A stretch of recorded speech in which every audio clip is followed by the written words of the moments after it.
자, 다음 주에는 종강을 하는데요. 예, 다음 주에 이제 교재를 다 끝내고 나서 이제 중요한 부분에 이 계산 문제 약간 문제 풀이 특강을 약간 하도록 하겠습니다. 뭐 다음에 시간이 안 되고 이제 시간 날 때만 팅팅하는데 우선 시험에 잘 원래 출제 예상되는 부분에서 계산 문제 가끔 특강을 오후에 하도록 하겠습니다. 자, 부동산 가치에 여러 가지 원칙이 나오죠. 자, 이 가치에 여러 가지 원칙을 보면은 항상 이 가치 판단에 중요한 전제가 되는 게 바로 최유효이죠. 자, 부동산 가치는 이 최유효 이용의 상태를 전제로 하는 거 항상 전제로 파악되는 가격을 표준으로 하여 형성된다는 원칙이 최유효 이용의 원칙인데, 이 최유효 이용의 밑바탕, 이 토대가 되는 게 있죠. 밑바탕, 이 토대가 되는 원칙으로서 우리가 두 가지가 있어요. 자, 두 가지 원칙이 또 있고, 또 최유효 이용의 내부, 이 내부에서 발생하는 원칙이 또 우리가 이렇게 네 가지가 있어요. 네 가지. 자, 이것은 최유효 이용에 또 직접 이렇게 관련들이 다 되어 있는데, 이것은 무슨 요인? 내부. 예, 최유효 이용에 내부적 요인이 이렇게 네 가지가 있고, 또 외부적 요인이 세 가지가 또 이렇게 있습니다. 이 세 가지가 또 외부적 요인. 자, 이 최유효 이용의 원칙의 외부적 요인이 이렇게 세 가지. 자, 그리고 또 최유효 이용의 원칙과 관련해서 기회, 비용의 원칙. 자, 그리고 최유효 이용과 이런 거 다 요건 직접 다 연결된 거거든요. 요거 내부, 외부, 토대 요건 다 직접 연결된데, 직접 연결되지 않은 게 이렇게 몇 개? 두 개. 예? 두 개가 있어요. 이것은 간접, 최유효 이용의 원칙과 간접적으로 우리가 관련이 된 원칙을 얘기합니다. 간접적으로 관련되어 있다. 자, 이 내용을 우선 보는데, 자, 먼저 변동의 원칙부터 갑니다. 시험 문제는 변동 예측에서 우선 출제는 이 변동을 많이 해요. 두 개 중에 변동 예측 중에서 출제는 변동을 우선 많이 한다. 부동산의 가치는 가치 형성 요인이 항상 변화를 하고 있기 때문에 부동산 가치도 그 변화를 반영을 해야 한다는 원칙입니다. 그래서 부동산 가치에 영향을 미치는 가치 형성 요인은 항상 변동하기 때문에 부동산 가치는 특정의 기준 시점에서만 뭐가 돼? 타당성이 인정된다. 이 기준 시점에 우리가 확정이 필요하죠. 감정평가 활동에 있어서 또 이 기준 시점에 이렇게 확정이 필요하고, 그리고 시간이 경과함에 따라 노후화가 진행되면서 부동산 가치가 하락을 하는데 이것을 물리적 감가라고 하죠. 자, 또 우리는 거래 사례 비교법에서 거래 시점에서의 거래 사례 가액을 우리는 기준 시점의 가액으로 정상화 시켜주는 작업을 시점 수정이라고 하는데, 시점 수정의 근거가 되는 게 변동의 원칙이죠. 자, 이때 기준 시점에서는 우리나라 감정 평가에 관한 규칙 제2조 제2호에 나오죠. 자, 여러분 28회 시험에 출제했었죠. 기준 시점은 대상 물건의 감정평가액을 결정하기 위한 기준이 되는 날짜를 기준 시점 2호에 나오고, 또 우리나라 감정평가에 관한 규칙 제9조 2항에 보면 이렇게 나오죠. 자, 감정평가의 대상이 된 부동산 등을 대상 물건이라고 하는데 이 대상 물건의 가격 조사를 완료한 날짜다. 여러분 현장 조사를 완료한 날짜가 아니라 현장 조사를 완료한 날짜가 아니라 뭐를? 가격 조사를 완료한 날짜. 가격 조사입니다. 여러분 현장 조사가 아니라는 거. 가격 조사를 어떻게 돼요? 완료한 날짜다. 가격 조사를 완료한 날짜. 다만 기준 시점을 미리 정하였을 때에는 그 날짜에 뭐가? 가격 조사가 가능한 경우에만. 자, 시험 문제는 또 가격 조사가 가능하지 않더라도 이렇게 출제를 많이 합니다. 가격 조사가 가능한 경우에만 어떻게 또 기준 시점으로 정할 수 있다. 시험 지문에 나올 때 주의해야 될 지문. 기준 시점에서. 자, 예측의 원칙은 부동산 가치는 장래의 동향이나 추이 등, 즉 이 수익성이나 쾌적성에 있어서 장래의 동향이나 추이 등의 예측을 반영을 해야 되는데 여기서는 또 뭐가 나오죠? 부동산 가치죠. 자, 부동산 가치 또 개념의 근거가 되죠. 자, 부동산 가치는 뭐죠? 부동산 소유에서 비롯되는 장래의 이익 또는 이 편익을 현재 가치로 환원한 값을 의미하는데 장래 이익이 예측이 가능해야 부동산 가치를 구할 수 있다. 부동산 가치 개념의 근거와 관련이 있어요. 자, 수익, 체증, 체감의 법칙을 보면은 단위당 투자 금액을 증가시키면 처음에는 수익이 증가하다가 일정한 단계를 지나섰던 수익이 감소한다는 원칙이에요.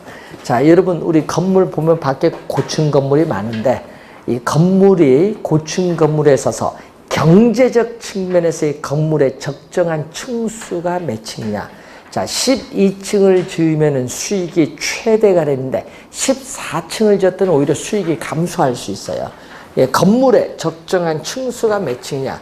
한계 수익점의 판단과 관련이 있다. 한계 수익점의 판단과 우선 관련되어 있고, 자, 수익 배분의 원칙을 다른 말로 또 뭐라고 하죠? 잉여 생산성의 원리라고 하는데 또 출제를 또 많이 하죠. 잉여 생산성의 원리. 자, 그럼 수익 배분의 원칙을 보면은 자, 생산 요소가 있죠. 노동도 있고 자본도 있고 경영도 있고 토지도 있는데 토지는 지리적 위치가 고정되어 이동할 수 없습니다. 그래서 수익 배분의 원칙의 성립 근거는 부동성을 근거로 하는데 이 생산 요소를 생산 과정에 투입을 해요. 투입을 해서 발생한 뭐죠? 총 수익이 발생하는데 이 총 수익에서 뭐를 노동, 자본, 경영 움직일 수 있는 토지는 움직이지 못하고 이 움직일 수 있는 이 생산 요소에 대한 대가, 노동에 대한 대가, 경영에 대한 대가, 자본에 대한 대가를 먼저 지불해. 수익에서 먼저 지불을 하고 남은 나머지를 우리는 말로 뭐라고 하죠? 잔여. 여러분 잔여가 바로 나머지입니다. 나머지는 한글, 순수 한글. 잔여는 한자어. 잔여 수익, 나머지 수익 또는 잔여 수익을 위치가 고정된 토지에 제일 맨 마지막으로 배분하라는 원칙이죠. 그래서 우리는 토지 뭐가 나온다? 잔여가 나오지. 토지 잔여. 토지 잔여법의 이론적 근거가 된다. 이 토지자녀법의 이론적 근거가 되는 게 수익 배분의 원칙. 일단 자녀라는 말이 지문상에 뜨면은 수익 배분의 원칙. 자, 균형. 균형은 우리 26회도 정답, 28회도 정답으로 물었죠. 균형은 정답 지문으로 또 자주 출제되는 중요한 겁니다. 부동산의 유용성을 최고로 발휘되기 위해서는 예를 들면 노동, 토지, 자본, 경영과 같은 이 내부 구성 요소, 이 내부 구성 요소 간의 결합, 이 내부 구성 요소 간에 있어서 이 결합에 있어서 뭐를 이루어야 된다? 균형을 이루어야 한다는 원칙이에요. 자, 여러분 상가 건축물 면적에 비해서 주차장 부지 면적이 협소해서 상가 건축물 가격이 하락할 수도 있어요. 또는 우리가 복도는 우리가 길이가 넓은데 청정과의 높이가 너무 높아서 냉난방 비용이 많이 들고 있다. 이런 것은 이 내부 구성 요소 간의 균형의 위배 벗어나는 거예요. 벗어나서 오히려 부동산 가치가 하락을 하는데 이것을 뭐라고 하죠? 기능적 감가라고 해요. 기능적 감가. 그래서 이 기능적 감가다. 기능적 감가. 기능적 감가.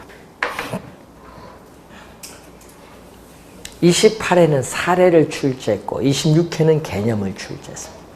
예? 자, 기여 또는 공헌의 원칙이죠. 또 출제 많이 하죠. 기여, 공헌의 원칙은 부동산 가치는 부동산을 구성하고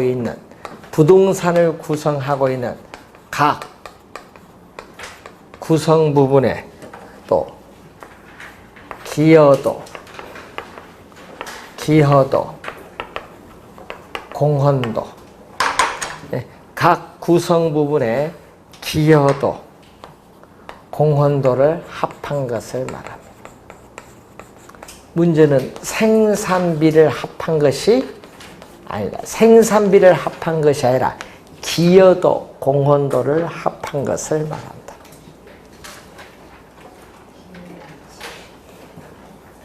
자, 위에 적합의 원칙.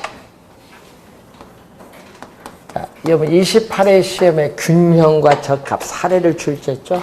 적합은 또 외부적 요인에서 또 시험의 정답이죠. 예? 부동산의 유용성을 최대로 발휘하기 위해서는 이 부동산을 둘러싼 뭐에 외부 환경에 적합을 해야 돼요. 외부 환경. 예를 들면 주택은 주거 지역에, 상가 점포는 상업 지역에, 공장은 공업 지역에 있어야 돼. 외부 환경이란 말이 나와요. 자, 여러분 예를 들어서 공업지역 안에 주택이 있으면은 공업지역이라는 이 표준적 사용이 어울리지 못해요. 어울리지 못하면 가치가 주택 가격은 하락하죠. 위배돼서 하락을 할 때는 이 경제적 감가라고 해요. 경제적 감가.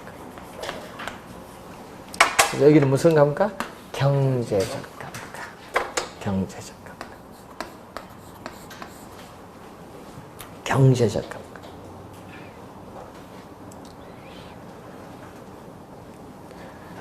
자, 부동산은 또 위치가 고정되어 있기 때문에 부동산을 둘러싼 외부 환경에 영향을 받아요. 그래서 부동산 가치가 상승하는 정외외부 효과 또는 부동산 가치가 하락하는 부외부 효과가 나타날 수도 있죠. 그래서 어떻게 돼요? 우리는 적합은 능동적 개념이라면은 외부성의 원칙은 영향을 받는 거니까 수동적인 개념이에요. 자, 경쟁. 자, 경쟁의 원칙이죠. 자, 부동산 가격은 대체성이 있는 재화 및 부동산 간의 경쟁을 해요. 경쟁을 통해서 초과 이윤이 소멸되는 지점을 기준으로 어떻게 돼요? 형성돼요. 여러분이 초과 이윤이 있으니까 뭐가 돼요? 경쟁이 발생을 하고 초과 이윤이 소멸되면 경쟁도 없어진다는 거예요. 하여튼 초과 이윤이 떴다 하면 무슨 원칙? 경쟁의 원칙. 자, 수요, 공급의 원칙. 부동산 시장에서 수요, 공급에서 가격이 결정되고 그 가격이 다시 수요, 공급에 영향을 미친다는 원칙인데 이게 바로 뭐죠? 가격의 이중성과 관련이 있고. 자, 또 대체의 원칙.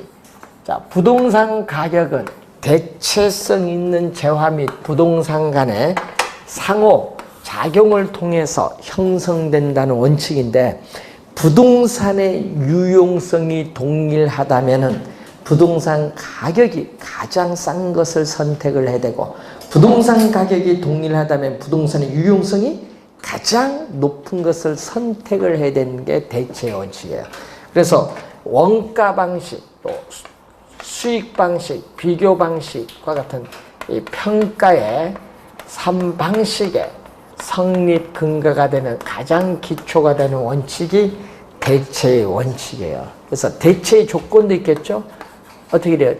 대체성이 있는 일반 재화 상호 간 또 부동산 상호 간의 가격이나 용도 효용 면에서 동일성 또는 유사성이 있어야 되는 게 바로 대체의 뭐다? 조건이 되겠지.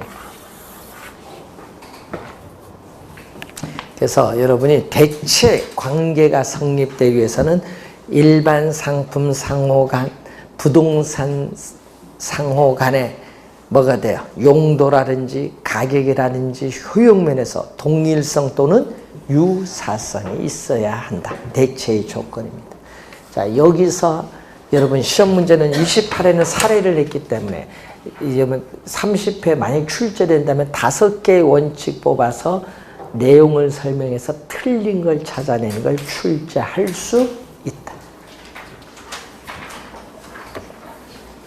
자, 지역 분석, 개별 분석인데 요 표가 나오는데 이 표 비교하는 이런 설명은요 27회 시험에 출제했었죠. 그래서 원래 나올 수도 있는데 그리고 29회는 인근 지역의 개념을 정답으로 물었고 28회는 동일 수급권의 개념을 또 출제했어요. 네? 또 24회 시험은 인근적, 유사적 개념 구분할 수 있는지 또 물었고요. 그래서 개념을 또 묻는데 하여튼 올해는 비교하는 게 또 출제가 예상이 된다는 거죠. 비교. 자, 여러분 감정 평가의 대상이 된 부동산을 여러분 감정 평가의 대상이 된 부동산을 줄여서 뭐다? 대상 부동산. 그래서 대상 부동산, 뭐 대상 물건 나오면요, 여러분 앞에 평가 붙이면 돼요. 평가 대상 물건, 평가 대상 부동산 하면 이해가 쉽습니다. 그래서 평가 대상 부동산이 속한 지역이죠. 그래서 여러분 이 대상 부동산이 속해 있는 이 지역이 어떤 지역인가? 주거 지역이냐? 상업지역이냐, 공업지역이냐, 용도성을 파악을 하는 겁니다. 어떤 지역이냐. 이 지역의 특성은 뭐냐. 여러분, 지역의 특성은요, 다른 지역과 구별이 되는 특징을 얘기해요. 네? 지역의 특성이 무엇이냐. 그 지역의 특성이 이 대상부동산 가치 형성에 전반적인 영향을 미치고 있는 지역 요인에 대한 분석을 하는 작업을 우리는 뭐라고 하죠? 지역 분석이라고 해요. 지역 분석의 개념을 묻고 있죠.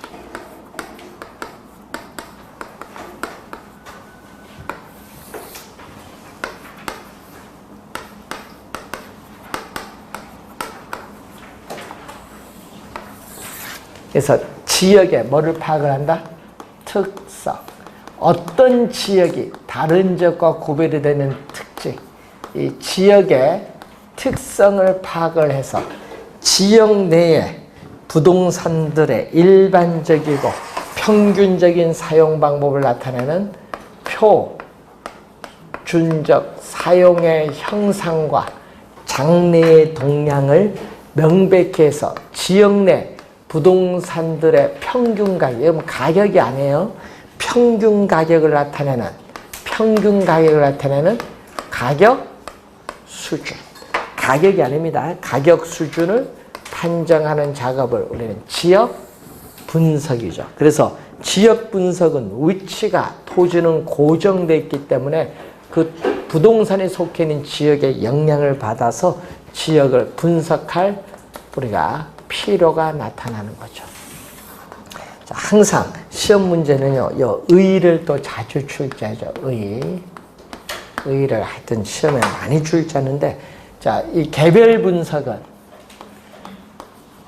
대상 부동산에 있어서의 개별 요인을 분석한 거예요. 그럼 지역 분석은 대상 부동산 가치에 전반적인 영향을 미치는 지역 요인을 분석하는 거고, 요거는 뭐를 분석한다? 개별 요인을 분석. 개별 요인을 우리가 분석을 해요. 그래서 대상 부동산의 최선의 이용인 뭐를 판정? 최유효 이용을 판정을 해요. 판정을 해서 우리는 구체적으로 가격이 얼마냐, 구체적으로 가격을 구하는 것을 목적으로 해서. 그래서 꼭 비교해야 됩니다. 요거. 자, 최유효 이용은 이 표준적 사용을 지표로 해서 결정되는 피결정성을 가지고 있죠. 그래서 가격 수준, 가격 꼭 비교를 좀 잘 해두고, 이 지역 특성의 제약하에 개별 요인 분석이 이루어지기 때문에 지역 분석이 선행 분석이라면 개별 분석은 후행 분석. 여러분 27회 시험에 정답으로 묻는데 한 3번 정도 출제했는데 27회 시험에는 정답 지문. 지역 분석이 먼저, 개별 분석은 나중. 자, 이 절차상 선후 관계가 어떠냐. 절차상 선후 관계. 또 분석, 또 범위를 또 묻죠. 분석, 대상, 범위. 그럼 여기는 어디서 분석해? 지역 전체잖아요. 그래서 전체 지역을 대상으로 하는 넓은 의미, 지역 전체를 대상으로 하기 때문에 거시적 차원의 분석이에요. 자, 거시적 차원에서 분석이 이루어지는데 지역 전체를 대상으로 하기 때문에 전체적이고 광역적인 분석이라면 그 지역 안에 하나의 부동산, 대상 부동산, 이건 대상 부동산을 대상으로 하기 때문에 미시적, 거시에 대해서 무슨 차원?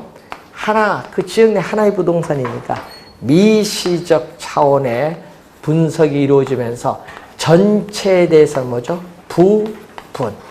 그리고 광역적에 대해서는 뭐죠? 국지적인 분석이 나타나요.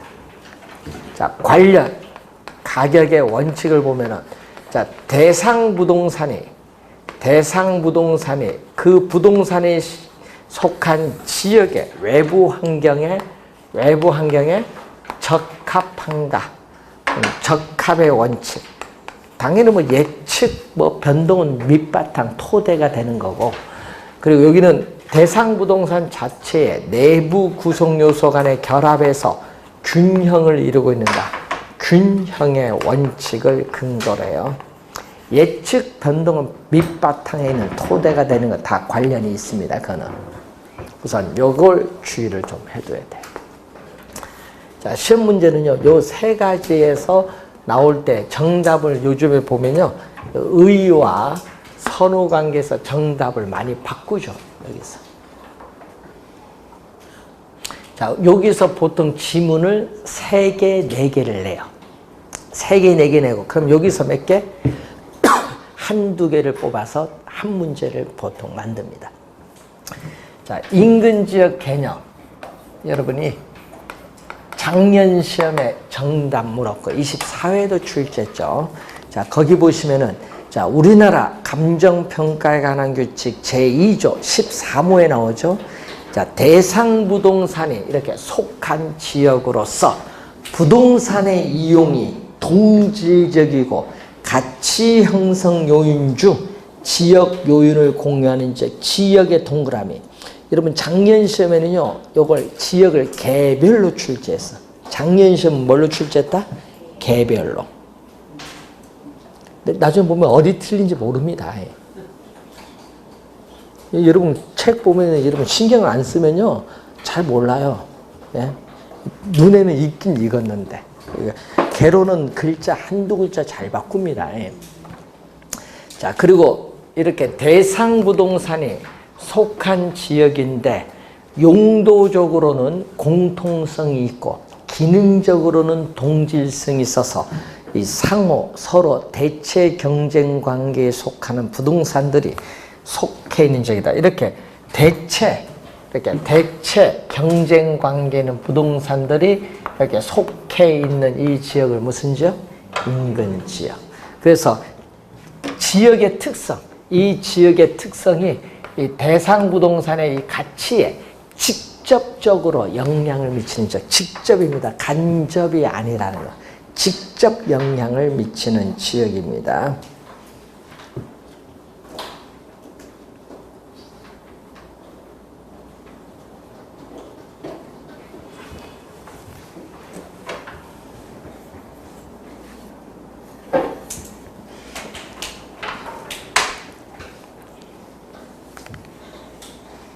자, 인근 지역 경계 설정 시 유의사항인데, 자, 여러분 인근 지역의 범위가 너무 광범위하게 설정이 되면요 사례 자료 수집은 쉬워요.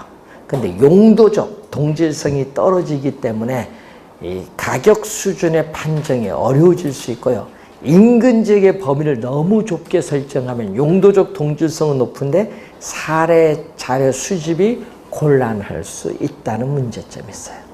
자, 국토의 계획 및 이용에 관한 법률상의 용도 지역과 항상 일치하는 것은 아니다. 또 행정적 구역인 또 읍면동과도 일치하는 것은 아니라는 것.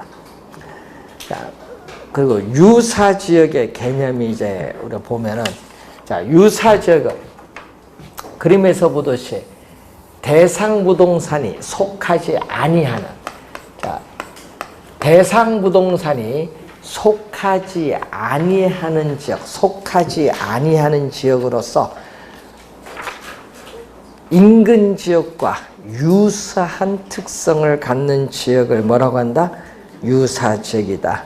그래서 유사 지역은 인근 지역과 지리적 위치는 이렇게 다르나 부동산 가치 형성에 뭐 한다? 이 부동산 가치 형성에 간접, 직접이 아니라 간접적으로 영향을 미치는 지역이고, 이 대상 부동산이 속해 있는 이 인근 지역과 유사 지역은 인근 지역과 용도적, 기능적으로 유사성이 있는 지역입니다.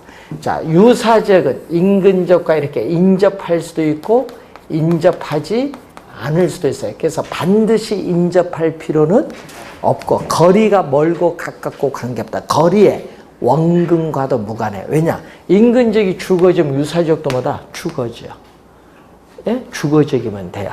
그런데 문제는 이 유사 지역은 또 어디에? 이 동일 수급권, 사례 자료 수집의 최원방권이죠. 사례 자료 수집의 가장 먼 거리에 있는 최원방권인데, 문제는 이 유사지역은 인근 지역이 주거지면 유사지역도 주거지역인데, 이 유사지역은 동일 수급권 이렇게 내부에 존재할 수도 있고 외부에 존재할 수도 있는데 외부는 안 되죠. 자, 여기 요것은 광명에 있는 주거지역이지만 요거는 부천에 있는 주거지역일 수도 있어요. 그래서 여기는 구할 필요가 없죠. 사례를 어디서만, 요 안에서만 구해야 된다. 자, 주의 좀 해두시고, 이 동일수급권의 개념은 또 28회 시험에 출제했죠. 이 대상부동산과 대체 경쟁 관계가 성립하고 이 가치 형성에 있어서 서로 영향을 미치는 관계에 있는 부동산이 존재하는 권역이에요. 예? 그래서 어떻게 돼? 인근적, 유사지역을 포함한 광역적인 권역. 그래서 동일수급권의 범위를 보면은 부동산의 용도에 따른 분류, 종별, 규모, 성격에 따라 우리는 차이가 다르게 나타나는데, 이 주거지의 동일수급권의 범위를 보면은 이 도심의 사무실로 통근 가능한 우리는 대체할 수 있는 지역 지역이죠. 통근 가능한 지역 범위와 우리는 대체할 수 있는 지역입니다. 자, 그래서 주의를 해야 될 것은요, 우리나라는 뭐 요즘에 전철로 뭐 1시간 거리 뭐 이 정도 우리가 보는데, 그래서 우리는 도심의 사무실로 통근 가능한 지역 범위와 대체로 일치하는 경향입니다. 근데 지역의 명성이 있어요. 어떤 지역? 지역적 선호도, 명성, 품위 등에 따라서는 주거지의 동일 수급권의 범위는 보다 좁아지기도 한다.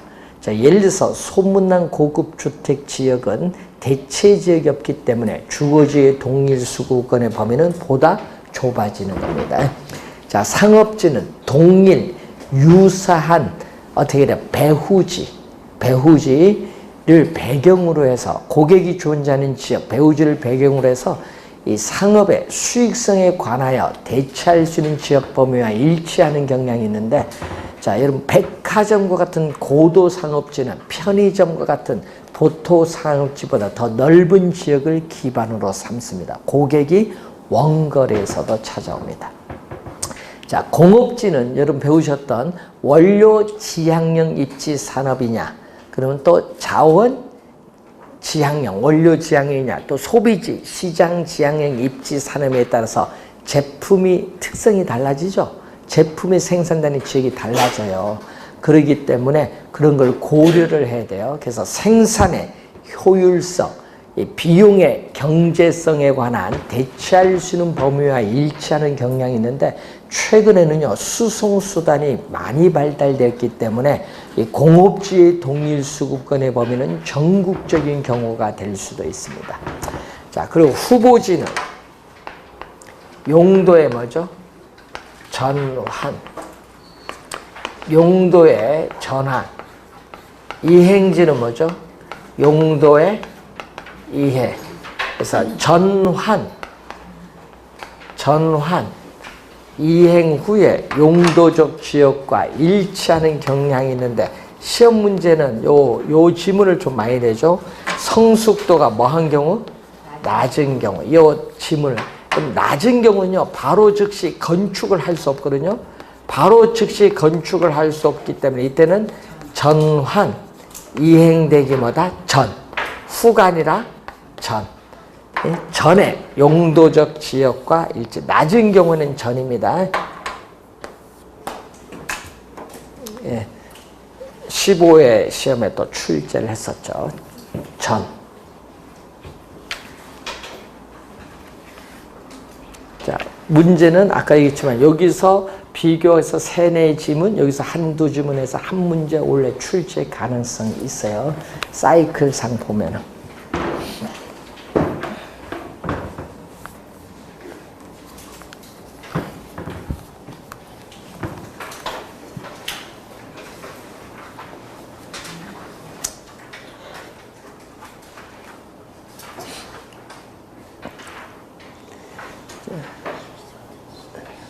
어제 어떤 분이 이제 그 카톡으로 뭐 보내는지 모르겠는데 카톡으로 뭐 보내왔더라고요. 10일에 합격자 인천시 뭐 지부 부지회장, 인천광역시 부지회장 이번에 뭐 하셨는데 무슨 행사가 있어서 우리 아는 교수님이 그 특강을 가셨는가 봐요. 이제 인천광역시청에.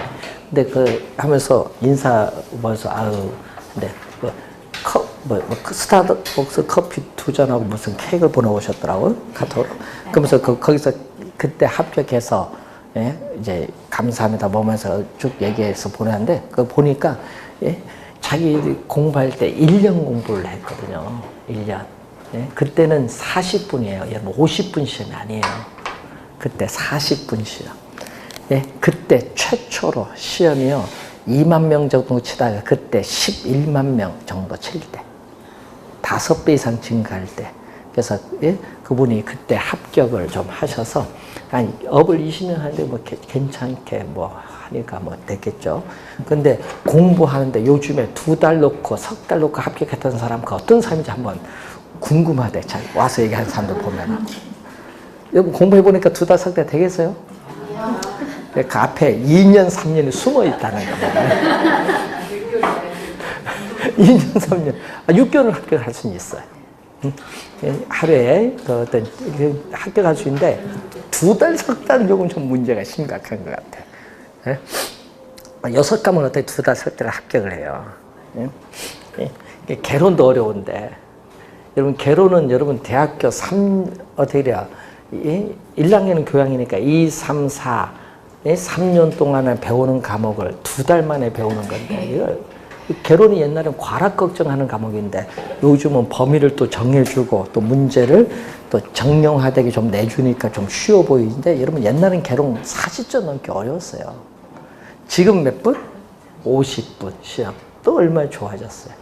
예. 그래서 시험이 좀 늘어나서 50분에 40문제니까 여유가 있어요. 그래서 이제 여러분이 3번 정도 이제 이론을 들으면요, 이제 요 지문이 나면 요 페이지 교재 어느 부분에 있는 것 같다, 요게 찾을 수 있으면 합격에 가까운 거야. 그래서 찾지 못하신 분도 있는데, 그렇잖아요. 찾지 못하신 분들이 많은데 합격에 가까운 거예요. 그거 찾을 수 있으면. 왜 그런 얘기 하냐면요, 모의고사 치면은 여러분 오답 노트 할 때, 모의고사는 중요하니까 그 오답 노트 할 때 요게 어디 지문이 나왔는가, 이걸 또 찾아서 왜 틀린지 확인해야 되는데, 그걸 찾을 수 있으면요 합격에 가까운 거예요. 예? 그런데 문제는 모의고사 여러분 이번에 쳐보시면 알겠지만 지문이 5개가 나오는데, 예? 3개는 확실히 알 것 같아요. 근데 2개가 놓고 헷갈린다. 이게 개론에 한 10문제, 민법에 10문제 정도 나오면 합격권에 거의 왔어요. 본심가도 그렇게 나오는데 합격권에 온 거야. 그걸 줄여가면은 합격은 더 빨라지는 거야. 2개 놓고 헷갈리는 게 많다는 얘기죠. 거기서 시험장에서 어떻게 돼요? 잘 찍어서 맞추면은 합격으로 가는 거고, 다 2개 놓고 헷갈리면 띠리면은 떨어지는 거예요. 그래서 시험장에 가면 꼭 한두 문제로 떨어지신 분만인데, 여기에 여러분이 58.5점 여기서 떨어진 사람이요 한 4, 5천만 돼요. 한 문제, 2문제 갖고. 그런 사람들이 왜 그러냐? 찍을 때 못 찍어서 그래. 2개 놓고 헷갈리는 거 다 틀렸다는 얘기예요, 그러면. 그래서 그런 것을 줄이기 위해서는 아까 얘기했죠. 그런 거 전략을 잘 구사하고, 이번 모의고사 할 때부터 이제 지문 한번 봤을 때 여러분이 내가 확실히 아는 문제는 어떻게 돼요? 동그라미 칠 필요 없잖아요. 그 풀면 되고, 잘 2개 놓고 헷갈린다. 그럼 삼각형 쳐서 생각해보고, 아예 모르겠다면 X페 놓고, 이런 식으로 해서 한번 잘 오답 노트 작성해보세요. 그런데 문제는 삼각형 한 거 여기 나번 쳐보면요, 여러분 지금 정도 치면은 한 20개 정도 나올 거예요. 그럼 괜찮은 거지. 모르는 거 한 5, 6개 나온다. 확실히 안 것도 한 15개, 20개다. 확실히 알면은 요거는 공부 안 해도 되잖아요. 그러니까 요 삼각형 부분을 점점 줄여나가세요. 그러면은 합격은 빨라져. 모르는 건 아예 모르는 거 어쩔 수 없지. 8개, 개론민법 8개 모른다. 어쩔 수 없어요, 그거. 틀려야지. 그래서 여러분 있잖아요. 예? 나는 봐도 모르겠다. 그럼 틀리면 돼. 민법 경매 계산 문제 어렵다. 틀리면 돼. X막 나오면, 숫자 나오면 어렵다. 민법도 숫자 나온 게 있잖아요. 예? 배당 이런 거. 틀리면 되지 뭐. 예? 그 틀렸다고 근데 아까 있잖아요. 8개 정도는 어렵게 내잖아요, 보통. 그럼 그건 틀리라고 내는 문제인데. 그럼 틀려버리면 돼요. 그래서 아까 얘기했듯이 삼각형 부분, 2개 놓고 헷갈리는 부분을 줄여나가면은 합격은 빨라져요. 1차 시험은 시간 싸움이고요. 2차는 어떻게 돼? 여러분 안 배운 지문이 나와서 이제 문제가 되는 거고. 그래서 여러분이 범위가 워낙 넓어요. 그래서 이제 공부할 때 범위를 좀 줄일 필요가 있고, 그리고 아까 있지만 삼각형 2개 놓고 헷갈리는 것을 좀 줄이세요. 그러면 빨라집니다. 그리고 시험 문제의 스타일이 바뀌었기 때문에 그걸 공부를 하는데, 여러분이 우리가 모의고사 쳐도요, 이 스타일이 이렇게 다 달라요, 학원마다. 그 문제가 되는데, 그래서 최근에 출제 경향은 2년 전부터 바뀌었어요. 2017년 시험부터 바뀌었어요. 원래 19년이잖아요. 이때부터 바뀌었어요. 앞에 부분하고 달라요. 예? 국토교통부에서 이때부터 우리가 교수들 문제를 바꾸는 거예요. 예를 들어서 우리가 상대방 있는 단독행위 하면은 간단하잖아요. 지금 보기가. 이런 건 출제하지 말란 얘기예요. 다 빠꾸야, 빠꾸. 예? 그래서 뭐를 한다? 포괄적으로 내다. 그러니까 뭐 박스에서 뭐 기억능에서 이렇게 내든지 포괄적. 그러면은 어떻게 한 지문만 내는 것이 아니라 여기서 각각 다 하나씩 뽑아서 출제를 해버려요. 그런 문제를 내라는 얘기인데 그러니까 어려운 거야 이제. 그러니까 작년부터 여기 20% 바뀌었잖아요. 그럼 여기 30% 바뀌었어요. 원래 또 한 30% 바뀌면 이제 새로운 유형으로 지금 80% 오는 거예요 원래. 작년보다 원래 30% 더 바뀌니까 더 어렵겠죠 원래 시험. 예? 그럼 뭐가 어려운 게 뭐냐? 그게 아니라 아까 있잖아 박스의 형태 포괄적으로 나온다. 그러니까 여러분이 단순히 두 글자 암기 갖고는 합격 안 돼요. 그런데 그걸 수험생들은 몰라요. 작년도 그렇지만 그렇게 공부하지 말라 하는데 꼭 두 글자 암기해서 그래서 작년 합격자가 어떻게 돼? 17,000명밖에 안 되잖아요. 17,800명. 그 왜 그 떨어지냐면요. 예? 그걸 아까 얘기했잖아요. 작년에 그 17,800명 합격자의 2차 합격자가 거의 12,000명이에요. 그 무슨 얘기냐? 예? 동차 합격자들이 많이 줄어드는 이유가 뭐냐? 암기를 해서 그래, 개론민법을. 말 바꾸는데, 여러분, 우리가 옛날 우리 그 민법 출제위원장, 출제위원장이 선정을 하잖아요. 교수들. 그러면 지문을 출제할 때 1번, 2번, 3번, 4번, 5번 나올 거 아니에요. 그럼 예를 들어서 15번 문제다. 그러면 여러분 출제된 문제를 선정을 할 거 아니에요. 선정 카드를 뽑아요. 그러면 200문제 중에 카드 40개를 A형, 또 B형 해서 뽑을 거 아니에요. 뽑아놓고 이제 확인을 하죠. 이제 선정했으니까 문제를 확인합니다. 그러면 확인을 해 들어갈 때 1번, 2번 보는데 여기 작년에 출제된 지문이다. 지워버려. 그럼 여기 2년 전에 출제된 지문 지워버려. 그러면 여기 누가 선정위원이 새로운 유형의 지문 들어가니까 어려운 거예요. 안 보던 지문들이 막 툭툭 튀어나와. 그래서 여러분이 기출문제를 공부하는 건 하나의 뭐다? 유형을 보는 거고 거기에 지문들이 새롭게 구성돼서 들어오기 때문에 어려운 거예요. 왜? 시간이 걸려요. 푸는데. 예? 그래서 옛날 출제위원장이 오타도 할 겸 이제 민법 문제 40문제를 읽는데 40분 걸렸다. 그럼 여러분은 그 60분에 풀어야 되는 거예요. 생각을 해야 될 거 아니에요. 그러니까 민법 60분에 40문제를 풀어야 될 거 아니에요. 60분에 40문제를 풀고 개론은 30분에 30문제를 풀어야지. 예? 그럼 뭐 어떻게 돼? 90분인데 10분 남잖아요. 10분 남는 거 이제 뭐를 풀어야 돼? 예? 개론 안 푼 거 계산 문제를 10분에 풀어야지. 10분에 못 풀어.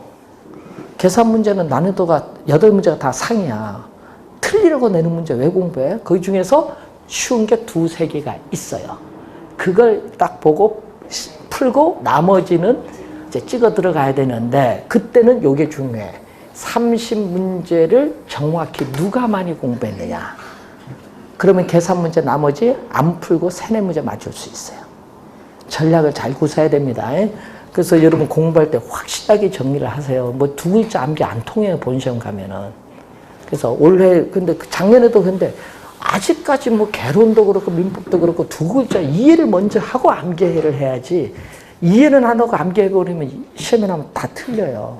그래서 올해 좀 주의를 많이 하십시오. 앞으로 시간 120 많이 남았잖아요. 많이 남았어요. 예. 다른 쪽에는 얘기를 잘 안 해주는데 작년에도 그런 얘기를 많이 2차 공부할 때 주의하라고 많이 했는데 시험 이제 바뀌는 부분 어떻게 하는 걸 얘기를 해줬는데 그렇게 맞춰서 공부한 사람 거의 합격을 하는 거고 예? 또 2글자 암기하면 떨어지는 거고 그렇지. 예? 그래서 암기할 때도 잘 암기를 하셔야 돼. 이해를 하고 암기하는 게 중요합니다. 전략 잘 구사하시고요. 자, 잠시 쉬고 이제 3방식 들어가겠습니다.